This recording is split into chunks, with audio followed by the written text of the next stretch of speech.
Ma belle-sœur a abandonné ma fille de 7 ans dans une pièce fermée à double tour, et elle est partie au cinéma avec sa propre fille. Elle gâchait tout, alors nous y sommes allés sans elle, a-t-elle osé dire. Quand mon mari l'a découvert, il lui a envoyé ceci, et elle a blêmi. Je devais être absente jusqu'en fin d'après-midi. Alors, quand mon rendez-vous s'est terminé avant le déjeuner, j'ai eu l'impression de recevoir un petit cadeau. C'était une journée pédagogique, donc les 2 filles n'avaient pas école. Mon mari, Eric, était au travail, et notre fille de 7 ans, Olivia, était à la maison avec sa jeune sœur, Mélissa. Mélissa m'avait supplié de la laisser faire du babysitting. Elle m'avait dit qu'elle avait besoin de revenus, que sa situation de mère au foyer devenait difficile, et que, peut-être, la garde d'enfants pourrait devenir son vrai métier un jour. Comme elle avait une fille, Avery, du même âge qu'Olivia, je me suis dit que c'était logique. Je me suis même arrêté pour acheter de la limonade en rentrant, en pensant que je pourrais relayer Mélissa plus tôt, et peut-être emmener les 2 filles au parc. Je me souviens d'avoir souri à un feu rouge, fier de moi pour lui avoir fait confiance. Puis, je me suis garé dans l'allée, et j'ai vu que la voiture de Mélissa n'était plus là.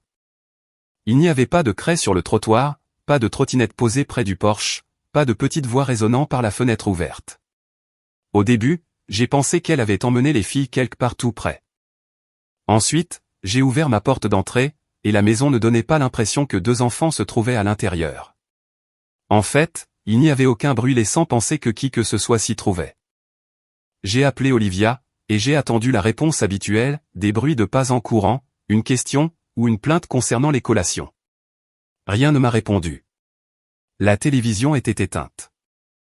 Le comptoir de la cuisine était toujours recouvert des affaires de bricolage que j'avais laissées pour les filles, mais la colle n'était pas rebouchée, et un feutre rose avait roulé sur le sol. J'ai appelé Mélissa. Plus fort, cette fois. Aucune réponse. L'horloge du four clignotait sur 12h18, ce qui signifiait que Mélissa était partie depuis assez longtemps pour s'installer confortablement là où elle était.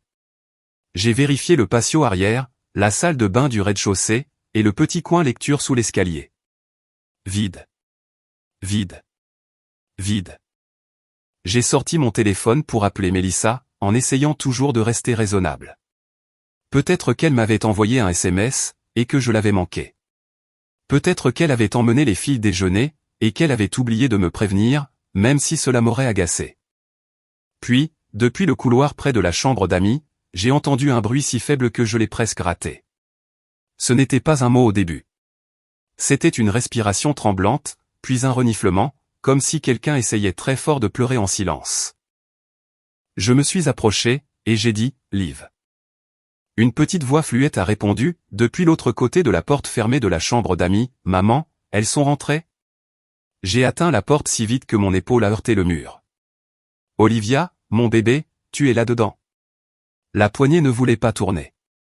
Cette chambre d'amis était autrefois un bureau, et la vieille porte avait toujours une serrure à clé, en plus d'un grand verrou à glissière à l'extérieur, que nous n'utilisions jamais.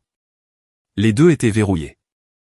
Je les ai fixés pendant une demi-seconde, car mon esprit refusait de recoller les morceaux. Puis, Olivia s'est mise à pleurer plus fort. Je ne l'ai pas ouverte, je le jure. Tante Mélissa a dit que je devais rester là. Mes mains sont devenues engourdies, puis elles se sont mises à bouger trop vite. J'ai fait glisser le verrou, j'ai attrapé le petit trousseau de clés de rechange dans le tiroir de l'entrée, je l'ai fait tomber une fois, et j'ai raclé la mauvaise clé contre la serrure. Je suis là, n'arrêtais-je pas de répéter. Tu n'as rien fait de mal, je te sors de là. La serrure a finalement tourné. Olivia se tenait au milieu de la pièce, les joues humides, ses mains serrant fermement l'ourlet de son t-shirt. Il n'y avait pas de tablette, pas de bouteille d'eau, pas de goûter. Un dessin au crayon à moitié terminé reposait sur le lit, le papier déchiré par le milieu. Il n'y avait que mon enfant, seul, attendant derrière 2 serrures. Elle n'a pas couru vers moi tout de suite. C'est la partie qui m'a fait plus peur que la porte elle-même. Elle restait là, comme si elle devait demander la permission pour être réconfortée. Je me suis agenouillé, j'ai ouvert les bras, et elle s'y est jetée avec une telle force que nous avons failli basculer en arrière. Je ne voulais pas tout gâcher, a-t-elle sangloté sur mon épaule. J'ai essayé d'être sage. En la tenant contre moi, j'ai regardé autour de la pièce. La fenêtre était fermée. Le vieux tapis était recroquevillé, là où elle avait dû faire les 100 pas. La lumière du placard était allumée, car elle avait eu peur des coins sombres. Ses chaussettes étaient pleines de poussière, et un de ses genoux portait une marque rouge, indiquant qu'elle s'était assise sur le tapis. « Où est tante Mélissa ?» ai-je demandé prudemment. Olivia a secoué la tête. « Au cinéma. » Pendant une seconde, j'ai cru avoir mal entendu. « Quel cinéma ?» a-t-elle chuchoté. Avery voulait y aller. Je voulais venir aussi, mais Avery a dit que je posais trop de questions. Tante Mélissa a dit que je gâchais le plaisir de tout le monde. J'ai gardé une voix douce, car chaque réponse semblait la faire se recroqueviller davantage. Puis, elle a pressé ses deux mains sur sa bouche, comme si elle en avait déjà trop dit. Elle a reculé juste assez pour me regarder, terrifiée. Elle a dit que je ne devais pas moucharder sur la famille. J'ai porté Olivia jusqu'au canapé, car ses jambes tremblaient. Ensuite, je me suis assise à côté d'elle, avec une main dans son dos, tandis que l'autre composait déjà le numéro de Mélissa. Mélissa a décroché à la 4e sonnerie, essoufflée et agacée. Heather, quoi? Nous sommes en plein milieu des bandes annonces. J'ai dit, où es-tu? Elle a soupiré, au cinéma avec Avery. Olivia était insupportable. J'entendais des emballages de bonbons, et Avery qui riait en arrière-plan. Tu as enfermé ma fille dans une pièce, et tu as quitté ma maison. Il y a eu un silence, mais pas le genre de silence où une personne réalise qu'elle vient de faire quelque chose de terrifiant. C'est le genre de silence où elle essayait d'évaluer ce que je savais. Elle était en sécurité, a répondu Mélissa. Cette pièce est sûre. Elle gâchait tout, alors nous y sommes allés sans elle. Ma voix est devenue glaciale, tu as dit à une enfant de 7 ans de ne rien me dire. Mélissa a fait claquer sa langue. Je lui ai dit de ne pas être une petite rapporteuse. Les enfants ont besoin de valeur, Heather. Ils ne peuvent pas courir pleurer dans les jupes des adultes chaque fois qu'ils n'obtiennent pas ce qu'ils veulent. Olivia a tressailli en entendant ce mot. Cette étiquette l'avait déjà blessée, alors j'ai tourné mon corps pour qu'elle ne puisse pas voir mon visage changer. Je suis allé dans la cuisine, car je ne voulais pas qu'Olivia entende le son qui s'apprêtait à sortir de ma bouche. Tu étais payé pour la garder. Mélissa a baissé la voix, comme si je lui faisais honte. Et je l'ai fait. J'ai géré un problème de comportement. Tu fais tout un drame juste parce qu'elle a pleuré. J'ai regardé les bouteilles de limonade sur le comptoir, et je me suis senti stupide d'avoir eu des pensées aussi tendres pendant le trajet du retour. Reviens tout de suite. On a déjà acheté les billets, a-t-elle dit. Le film commence. Je ramènerai Avery après. J'ai rétorqué, tu reviens maintenant, ou bien Eric entendra chaque mot de cette conversation. Mélissa a laissé échapper un petit rire amer. Vas-y. Il comprendra. Il sait comment Olivia peut être, quand tu la couves trop. C'est à ce moment-là que j'ai compris qu'il ne s'agissait pas d'un malentendu, ni d'une urgence, ni même d'un moment de panique. Mélissa estimait qu'elle avait le droit de punir mon enfant, de la réduire au silence, et de terminer tranquillement sa sortie. J'ai raccroché pendant qu'elle parlait encore, et j'ai appelé Eric. Quand je lui ai expliqué qu'Olivia avait été enfermée dans une pièce pendant que Mélissa emmenait Avery au cinéma, il n'a pas crié. Il est devenu complètement silencieux. Puis, il a posé une seule question, avec une voix que je ne lui avais jamais entendue auparavant, est-ce que notre fille est en sécurité maintenant? Plus tard, Eric allait envoyer à Mélissa la preuve qu'il a fait blêmir. Mais avant que ce message ne prenne tout son sens, vous devez savoir ce que Mélissa a toujours représenté dans nos vies. J'ai rencontré Eric quand j'avais 24 ans, lors d'un barbecue chez un ami, où il a réparé un portail cassé avant même qu'on le lui demande. Il était calme, utile, et c'était le genre d'homme qui remarquait quand quelqu'un avait besoin d'une chaise. Il avait aussi apporté le dessert, car il trouvait impoli d'arriver les mains vides, même en se rendant utile. Quand je l'ai taquiné à ce sujet, il a eu l'air sincèrement confus. Au début, j'ai pensé que ce n'était que de la gentillesse. Puis, son téléphone a commencé à sonner. Sa mère, Janet, avait besoin qu'il déplace une commode. Son père, Bill, avait besoin qu'il jette un œil à un problème de voiture. Mélissa avait besoin qu'il aille chercher une ordonnance qu'elle avait oubliée, puis elle lui a demandé s'il pouvait aussi apporter du café, car elle était fatiguée. Il a fait tout cela sans se plaindre, puis il s'est excusé auprès de moi pour son retard au dîner. Il compte simplement sur moi, a-t-il dit, en souriant comme si cela expliquait tout. C'est plus simple si je les aide. J'aimais le fait qu'il aime sa famille. Je n'avais pas encore compris qu'ils avaient transformé son amour en un travail à plein temps. Le schéma est devenu plus clair après notre mariage. Si Janet appelait, Eric répondait. Si Bill faisait une allusion, Eric proposait son aide. Si Melissa pleurait, tout le monde regardait Eric, comme si son portefeuille et ses samedis lui appartenaient.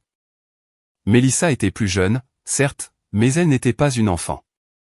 Pourtant, la famille la traitait comme une urgence permanente. Si elle oubliait une date limite, c'était parce qu'elle était débordée. Si elle abandonnait quelque chose, c'était parce que ce n'était pas fait pour elle. Si elle avait besoin d'argent, ce n'était jamais dû à une mauvaise organisation, c'était de la malchance.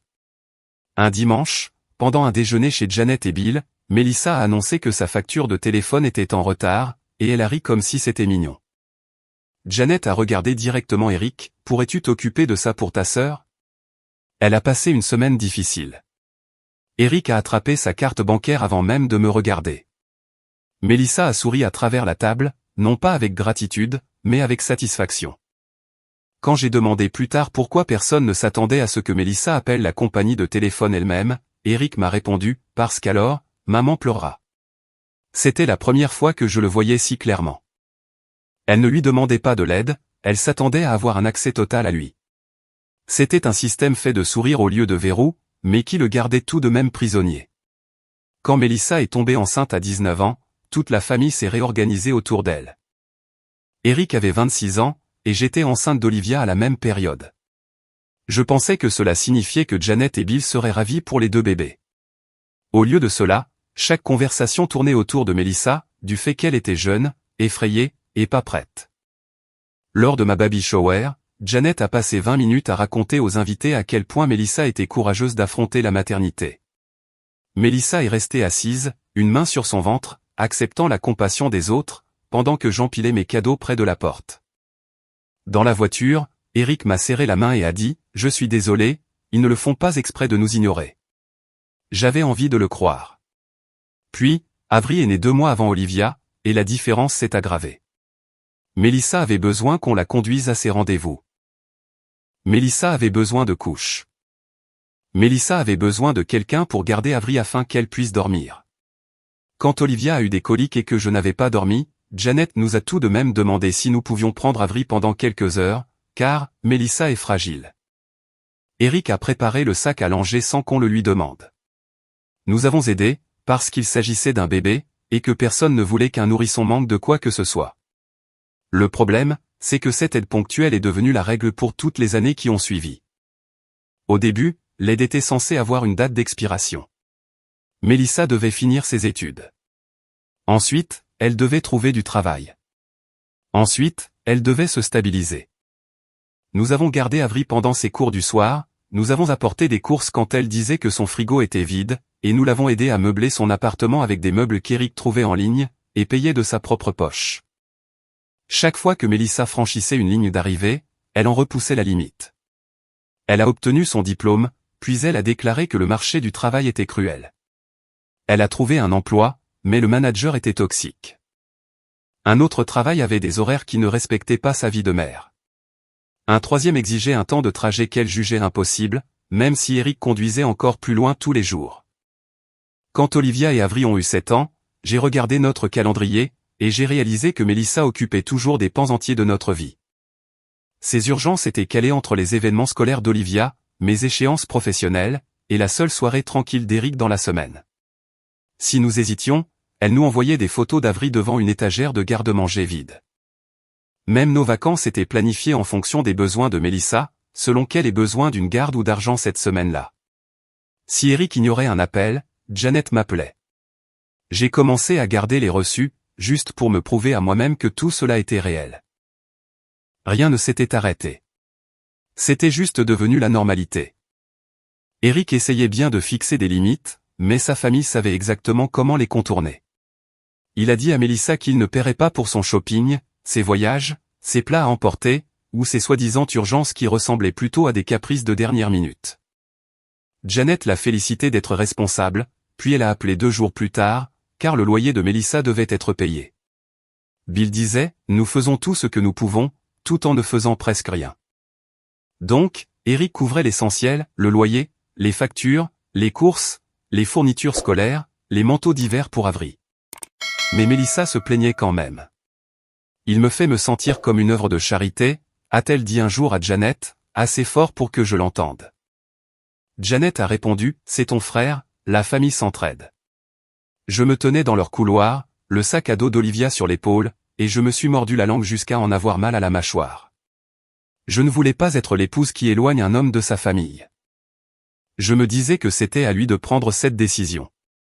Mais chaque mois, lorsque notre budget se resserrait parce que Mélissa avait encore une dépense essentielle, je commençais à me demander quand notre propre foyer compterait enfin. Personne ne disait que c'était injuste. Ils appelaient ça de l'amour. Cela semblait noble, jusqu'à ce que je réalise que notre fille grandissait en voyant son père se faire vider de son énergie. Puis, Mélissa a annoncé son idée de garde d'enfants, comme si elle dévoilait la création d'une entreprise. Elle n'avait pas de licence, pas de paperasse, et aucun vrai plan, mais elle avait un nom enregistré dans son téléphone, et tout un discours sur la garde flexible pour les enfants d'âge scolaire. Janet adorait l'idée. Bill trouvait cela très entrepreneurial. Mélissa a dit qu'elle avait besoin d'un premier client, de quelqu'un qui lui faisait confiance. Et tout le monde nous a regardés. 20$ de l'heure, a-t-elle annoncé, comme si elle nous faisait une fleur. Eric avait l'air gêné, et Mélissa avait l'air de penser que nous devrions nous sentir honorés. J'ai failli rire. Après des années de babysitting gratuit pour Avery, elle voulait nous faire payer pour garder Olivia. Eric a dit que nous allions y réfléchir. Plus tard, Janet l'a coincé en lui disant, « Ta sœur essaie de voler de ses propres ailes. Ne la punis pas pour ça. » Nous avons donc accepté de lui confier Olivia pour 2 courts après-midi, chez nous, là où tout devait lui être familier et sécurisant. Après ces 2 premiers après-midi, Olivia était silencieuse, mais semblait aller bien, et Mélissa nous envoyait les factures dans les minutes qui suivaient, accompagnées de petits émojis joyeux. La 3e fois, je l'ai payé avant de partir, car je ne voulais pas d'histoire. C'est le jour où mon rendez-vous s'est terminé plus tôt. C'est le jour où j'ai découvert le véritable prix de sa garde. Après que Mélissa ait refusé de quitter le cinéma, j'ai appelé Eric, et je lui ai tout raconté dans l'ordre. La voiture absente, la chambre d'amis verrouillée, Olivia me demandant si elles étaient rentrées, et l'avertissement de ne pas moucharder. Cette fois, il m'a posé des questions courtes et directes. Enfermée comment? Pouvait-elle sortir? Avait-elle de l'eau? Combien de temps est-elle restée seule? J'ai répondu à chacune d'elles, et chaque réponse rendait le silence au bout du fil plus pesant. J'ai entendu la porte de son bureau se refermer derrière lui. J'ai entendu le grincement d'une chaise, puis le bruit de ses clés. Je rentre à la maison, a-t-il dit. Ce n'est pas un différend familial. C'est une urgence. Je lui ai dit que Mélissa était toujours au film. Eric a émis un son, comme s'il avait ravalé des mots qui n'aideraient en rien Olivia à ce moment-là. Ne la laisse pas s'approcher de notre fille quand elle reviendra. J'ai regardé vers le salon, où Olivia était recroquevillée sous une couverture, me fixant avec des yeux rougis. Je ne le ferai pas. Il a fait une pause devant la portière de sa voiture. Et Heather? Oui. Sa voix était ferme, mais elle avait perdu toute trace du frère qui arrondissait toujours les angles. Garde chaque SMS. Note chaque mot qu'elle a dit. Je veux que tout cela soit mémorisé avec exactitude, sans être filtré par les récits de maman au dîner. Pendant qu'Eric conduisait pour rentrer, je me suis assise à côté d'Olivia avec un verre d'eau, et un sandwich au beurre de cacahuètes coupé en triangle, car mes mains avaient besoin d'être occupées. Elle n'a pas mangé grand-chose.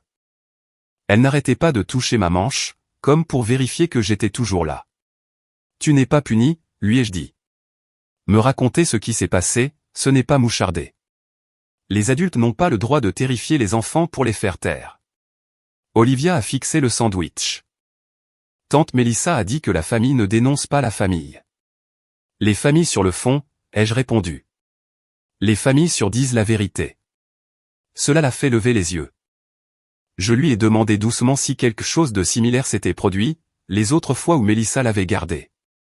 La bouche d'Olivia s'est crispée. Elle se met en colère quand Avery veut que je fasse des choses, et que je ne le veux pas, quelle chose? Comme lui donner le premier choix, dire qu'Avery a gagné, ou ne rien dire quand elle me pousse. Mon estomac s'est noué, mais j'ai gardé une voix égale. Veux-tu rester de nouveau avec tante Mélissa? Olivia a secoué la tête si vite que ses cheveux sont restés collés à ses joues. Jamais, ai-je dit. Tu n'iras plus. Je te le promets. Même si grand-mère dit que je dois le faire, a-t-elle demandé. Ce fut comme un coup de poignard. Même dans ce cas-là, ai-je répondu. C'est seulement à ce moment-là qu'elle s'est remise à sangloter. Eric est arrivé 20 minutes plus tard, et j'ai vu la fureur en lui avant même qu'il n'atteigne le porche.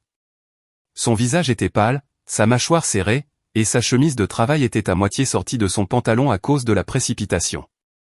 Mais quand Olivia s'est levée, il a changé d'attitude. Il a posé un genou à terre dans l'entrée, et a ouvert les bras.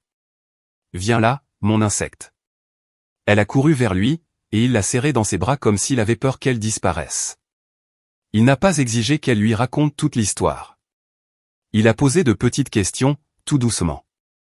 As-tu eu peur? As-tu essayé de nous appeler? Est-ce qu'elle a dit quand elle reviendrait? Olivia a chuchoté que Mélissa l'accusait de tout gâcher. Elle a ajouté qu'Avery avait pu y aller, parce qu'elle était amusante. Elle a aussi expliqué que Mélissa lui avait dit de ne pas aggraver la situation en nous en parlant. Eric a fermé les yeux une fois. Quand il les a rouverts, il a embrassé le sommet de la tête d'Olivia et a dit « Tu n'as rien fait de mal ». Puis, il m'a regardé par-dessus son épaule. Ce n'était pas une colère bruyante, c'était quelque chose de plus froid. Quand elle arrivera, a-t-il dit, je veux qu'Olivia monte à l'étage avec toi. Olivia a agrippé sa manche, est-ce qu'elle est en colère? Eric a répondu, elle n'a pas le droit d'être en colère contre toi. Mélissa est revenue plus tard dans l'après-midi, accompagnée d'Avery qui portait un gobelet de soda et se plaignait de la circulation. Elle est entrée chez moi en utilisant le code de la clé de secours, qu'Eric lui avait donné il y a des années, et elle s'est arrêtée net en le voyant debout dans le couloir. Oh, a-t-elle dit. Tu es rentré. Avery est passé en courant devant nous en direction de la cuisine, en fredonnant une chanson du film. Mélissa avait l'air agacée, pas effrayée. Heather a dramatisé la situation, ce n'était pas grand-chose. Eric n'a pas bougé d'un pouce. Tu as laissé ma fille enfermée dans une pièce, pendant que tu allais au cinéma. Mélissa a levé les yeux au ciel. J'ai séparé les filles, parce qu'Olivia gâchait la sortie. Avery était impatiente, et je n'allais pas laisser une petite crise de colère ruiner toute la journée. Tu l'as laissée seule, dans une pièce sécurisée derrière 2 serrures, pour qu'elle ne se promène pas contrariée et ne se blesse pas, a continué Eric. Il a fait un pas en avant, et Mélissa a enfin semblé remarquer l'expression de son visage. Ne me regarde pas comme ça, a-t-elle lâché. Tu sais comment sont les enfants. À 7 ans, on est assez grand pour s'asseoir quelque part et se calmer. Puis elle a ajouté, de toute façon, je savais que vous alliez transformer ça en une grande performance parentale. Cette phrase lui a ôté le tout dernier bénéfice du doute. Ensuite, Mélissa a commis l'erreur de traiter la situation comme un vulgaire litige de facturation. Elle a jeté son sac à main sur une chaise et a dit, très bien, si vous êtes si contrarié que ça, je vous rembourserai la moitié. Je ne suis pas déraisonnable. Eric l'a dévisagé, tu penses qu'un remboursement partiel excuse le fait d'avoir enfermé mon enfant dans une pièce? Mélissa a croisé les bras. J'ai assuré la garde, jusqu'à ce qu'elle devienne ingérable. Je me suis placé entre le couloir et les escaliers, car Olivia était à l'étage, et je ne voulais pas qu'un seul mot de plus ne parvienne à ses oreilles. Mélissa m'a pointé du doigt, elle couvre trop Olivia. C'est pour ça qu'elle agit comme ça. La voix d'Eric est restée basse. As-tu déjà laissé Avery seul de cette façon? Mélissa a ricané. Pour de courtes périodes, oui, elle n'est pas impotente. Parfois, j'ai besoin de descendre, de prendre à manger, de prendre une douche, peu importe. Les enfants de cet âge s'en sortent très bien. Un silence de mort est tombé sur la pièce. Même Avery, à mi-chemin de voler un biscuit, a regardé sa mère. Eric a déclaré, tu viens d'admettre que c'est normal pour toi. Mélissa a cligné des yeux, réalisant trop tard qu'elle venait de lui donner la seule chose dont il avait besoin. Ne déforme pas mes propos, a-t-elle dit. Mais il avait déjà dépassé le stade des déformations. Eric a ordonné à Mélissa de prendre Avery et de partir. Elle a lâché un petit rire, aigu et faux. Tu vas te calmer, lui a-t-elle dit. Tu ne garderas plus jamais Olivia. Tu n'entreras plus jamais dans cette maison. Et j'ai fini de payer tes factures. Cela a fait changer son visage, mais seulement pendant une seconde. Ne sois pas stupide. le loyer, les charges, les courses, les cartes, les abonnements, les extrascolaires. C'est terminé. Mélissa a ramassé son sac, avec une main qui n'était plus aussi ferme qu'avant. Maman te fera entendre raison. Eric a ouvert la porte d'entrée. Pars. Après qu'elle soit partie en voiture, il est allé s'asseoir devant l'ordinateur sans faire de grands discours. Je l'ai regardé annuler le virement automatique de son loyer, supprimer sa carte de ses comptes de service public, désactiver la carte de dépenses familiales, stopper le paiement de la livraison des courses, et faire des captures d'écran de chaque confirmation. Il a également changé le code de notre porte, l'a retiré de la liste des personnes autorisées à venir chercher Olivia à l'école, et a bloqué son accès au compte de streaming partagé qu'elle utilisait depuis des années. Puis, il a envoyé un seul message à Mélissa, plus d'argent. Plus d'accès. Ne contacte ni Heather ni Olivia. Il a joint la preuve en pièce jointe. Après cela, nous avons appelé les services de protection de l'enfance et signalé ce qui s'était passé, y compris ce que Mélissa avait admis sur le fait de laisser Avery sans surveillance, et de considérer cela comme normal. Quand Eric a raccroché, ses mains tremblaient, mais sa voix était calme. J'en ai fini de la sauver des conséquences de ses actes. Mélissa a appelé 9 minutes après la réception du message. Eric l'a mise sur haut-parleur, parce qu'il ne voulait pas que je me pose des questions plus tard. Je ne pouvais pas voir son visage, mais le son de sa voix correspondait exactement à l'image d'une personne qui se vide de son sang, paniquée, furieuse, et soudainement terrifiée. « Tu es sérieux ? Qu'est-ce que ça veut dire ?» Eric a répondu, « Cela veut dire exactement ce qui est écrit. » « Comment je suis censé payer mon appartement ?» a-t-elle exigé de savoir. « Comment je suis censé acheter de la nourriture pour ma fille ?»« Tu es une adulte » a-t-il rétorqué. « Avery est à l'école. Tu as un diplôme. Tu as bénéficié de 7 ans de soutien. » Mélissa a émis un bruit d'étranglement, comme si ses faits l'offensaient. « Tu ne peux pas me couper les vivres du jour au lendemain. Je peux arrêter de payer pour des choses qui n'ont jamais été ma responsabilité. Parce qu'Olivia a pleuré, a-t-elle craché. Parce que tu as abandonné mon enfant dans une pièce fermée à clé, et que tu lui as dit de se taire. » Il y a eu une pause. Pour la première fois, j'ai entendu de la peur se mêler à sa colère. « Eric, s'il te plaît. J'ai fait une erreur. » Il a regardé la porte de la chambre d'Olivia, fermée en haut des escaliers. « Non, tu as fait un choix. » Puis il a ajouté la phrase qu'elle n'avait jamais entendue de sa bouche, « Et ton choix a changé ce que je te dois. » Mélissa a essayé d'ouvrir toutes les portes qu'elle avait utilisées avec lui par le passé. Elle a d'abord pleuré, disant qu'elle était débordée, que les mères célibataires n'avaient jamais de répit, et que Heather l'avait toujours jugée. Quand cela n'a pas fonctionné, elle s'est durcie. « Tu es mon grand frère. Tu es censé m'aider. Tu ne détruis pas ta sœur pour un seul mauvais après-midi. » Eric s'est appuyé des 2 coudes sur l'îlot central de la cuisine. « L'erreur, ce n'est pas seulement aujourd'hui. L'erreur, c'est moi qui paie pour ta vie depuis 7 ans, pendant que tu refuses d'en construire une. » Mélissa est restée silencieuse. Il a continué, et je pouvais entendre à quel point cela lui coûtait. « Pourquoi n'as-tu pas de travail pendant qu'Avery est à l'école ? Pourquoi n'utilises-tu pas ton diplôme ?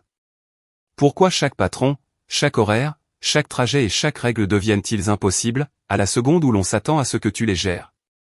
Tu ne comprends pas à quel point ma vie est difficile, a-t-elle répondu. Alors explique-le, sans blâmer tout le monde autour de toi. Elle n'a eu aucune réponse. Une seconde plus tard, la ligne a été coupée. Eric a fixé son téléphone, comme s'il était devenu plus lourd dans sa main. Pendant des années, elle avait mis fin aux conversations en le forçant à réparer le sentiment de culpabilité qu'elle venait de créer. Cette fois, le silence après son appel était le premier silence qu'elle ne contrôlait pas. Pendant quelques minutes, Eric n'a pas bougé. Puis, il s'est assis à table, et s'est frotté le visage à 2 mains. « Suis-je allé trop loin ?» a-t-il demandé. Je savais que cette question découlait des années passées à entendre la voix de Janet, à voir la déception de Bill, à gérer les urgences de Mélissa, et de sa propre peur de devenir cruelle. Je me suis assise en face de lui. Non. Il a levé les yeux, comme s'il s'attendait à une réponse plus douce. Je lui ai donné la vérité que j'avais ravalée pendant des années. Je pense que tu as fait ce qu'il fallait. Je te soutiens totalement. Et honnêtement, je lui aurais coupé les vivres depuis bien longtemps. Ses yeux se sont remplis de larmes, mais il a cligné des paupières pour les retenir. Tu n'as jamais dit ça, parce que je pensais que cela devait venir de toi, ai-je ajouté. Je ne voulais pas être l'épouse qui te force à choisir. Mais elle a fait du mal à notre fille, Eric. Il n'y a plus de neutralité possible. Il a tendu la main à travers la table, et je l'ai prise. En haut, la porte de la chambre d'Olivia a grincé. Elle a jeté un coup d'œil en bas et a demandé, « Est-ce que tante Mélissa va revenir ?» Eric s'est levé immédiatement. « Non, mon insecte, plus jamais. » Olivia m'a regardé pour avoir confirmation, alors j'ai hoché la tête. Ce tout petit hochement de tête a semblé apaiser tout son corps. Ce soir-là, le deuxième front est arrivé sous la forme de ses parents. Janet et Bill sont venus sans prévenir, se garant de travers dans notre allée, comme s'ils s'attendaient à ce que la maison se réorganise d'elle-même autour d'eux. Eric avait changé le code de la porte, ils ont donc dû frapper. Cela seul a semblé les insulter. Une fois qu'Eric les a laissés entrer, Janet n'a pas demandé de nouvelles d'Olivia en premier. Elle est entrée en serrant son sac à main contre sa poitrine et a déclaré, « Nous devons parler de ce que tu as fait à ta sœur. » Bill se tenait derrière elle, les bras croisés, déjà déçu. « Mélissa est une mère célibataire », a poursuivi Janet. Elle est débordée et effrayée. Tu sais comment elle est. Eric a répondu depuis le salon, Olivia était débordée et effrayée, pendant que Mélissa était au cinéma. Bill a soupiré, personne ne dit que Mélissa a géré la situation à la perfection.